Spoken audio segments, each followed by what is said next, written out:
Welcome back, everybody. Nice to have you back with us. Right. Jerome, what are you expecting is going through the coaches' minds now? Faisal spoke about it, staying out of position 6, or trying to get into position 6, trying to get into position 3. But is it a question more of thinking about, are my players going to survive? Was my conditioning up to scratch? Those kind of things, because some of the stuff is too late now. Is there anything other than just worrying about the top 6 and the top 3 from a strategic point of view that the guys are thinking about to get the teams through the season? Yeah, look, I think guys going to, especially guys who doesn't have big squads, who doesn't have a good second team or third team, they would really have to start to look at how they manage their guys and how they manage games, because where we at now, especially Super B, if you drop, you struggle to get out of there. Yeah. So teams don't want to get out of there. That's why this competition is so tough every season. It's come down to the last games. So the coaches obviously know now. Now it's time. Then that's where you see some teams are picking up, and some teams are just giving up. I mean, Faisal, this is also the time that you don't want your players to fall off the bus. You now need the guys to really pitch up.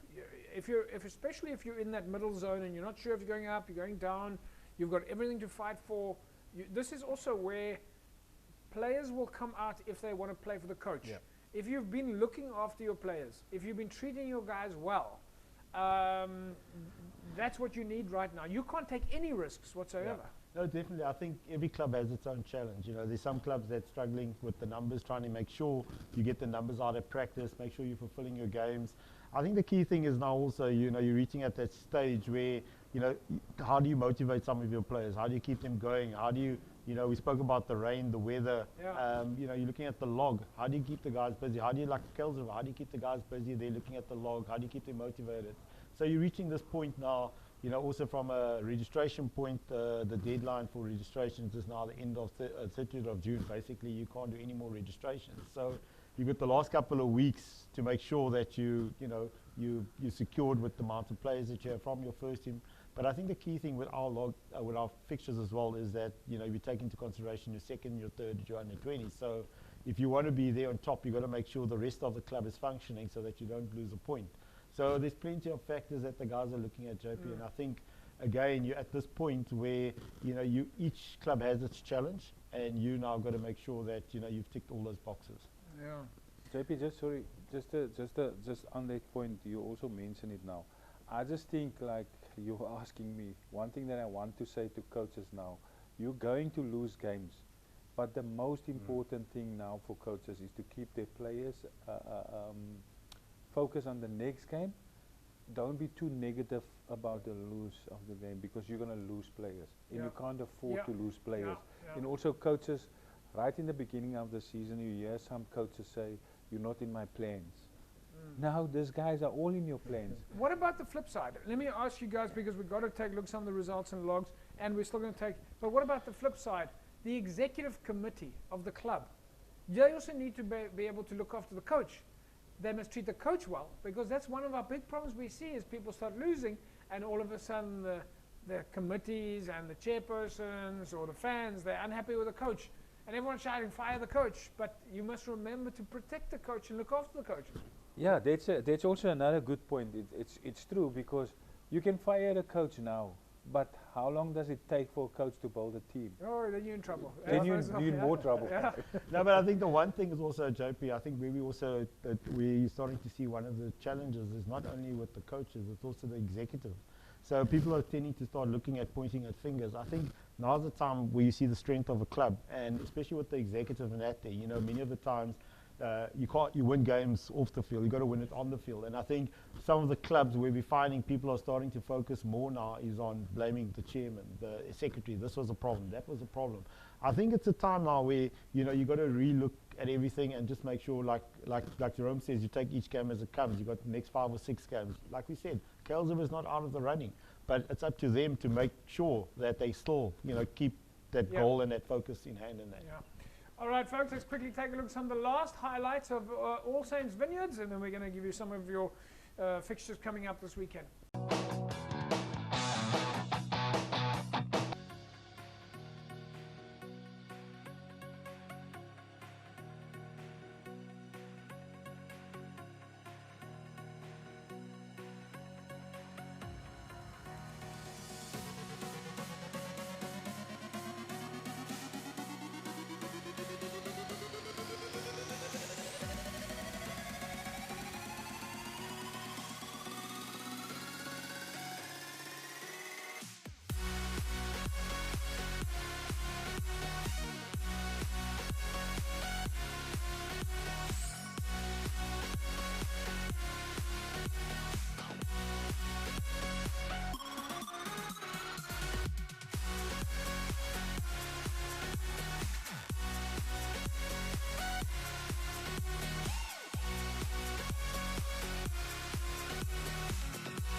Right, there we go.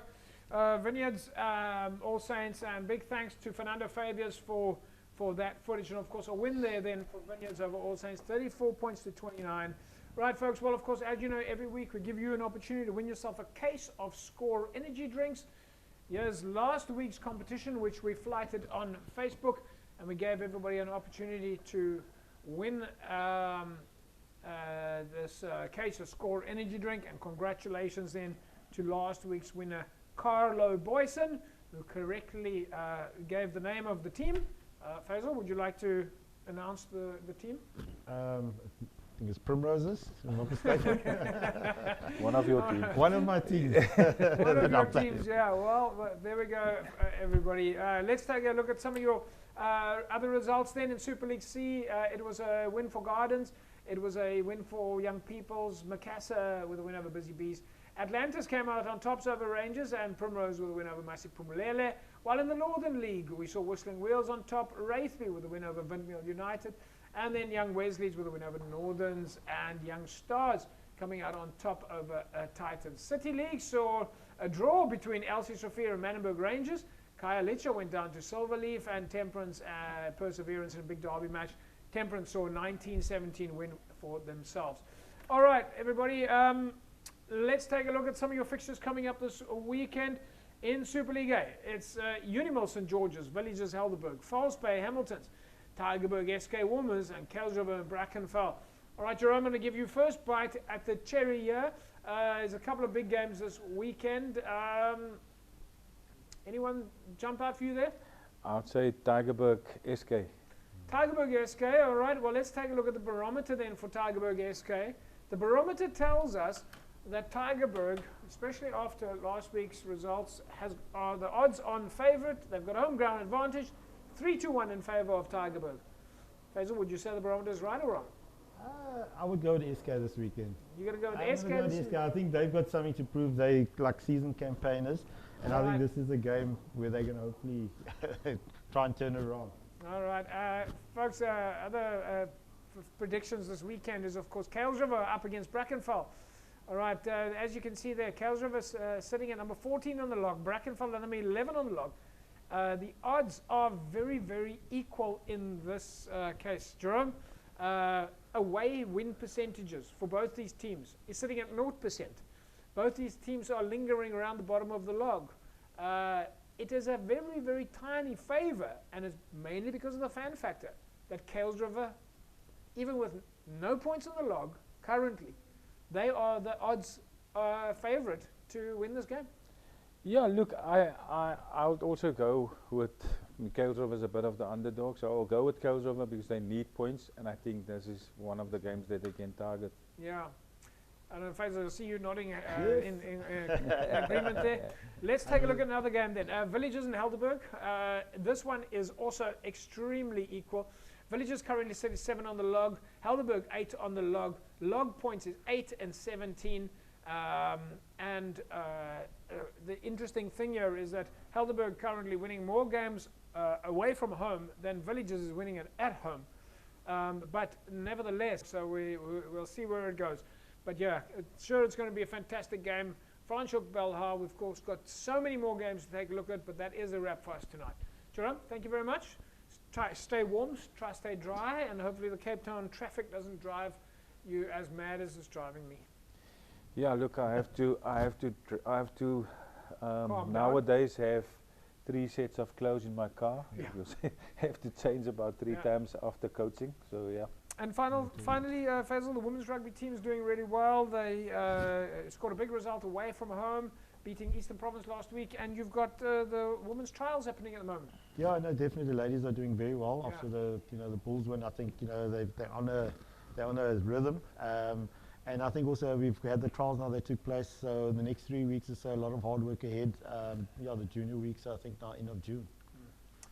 All right, folks, so lots of action happening in Western Province Rugby, and look out for the trials then for the women. And of course, next week we'll be talking to you about the referees course that's coming up for women in Western Province Rugby. That's a wrap from us tonight. We'll see you again next week, same time, same place. Have a fantastic rugby weekend. Bye-bye.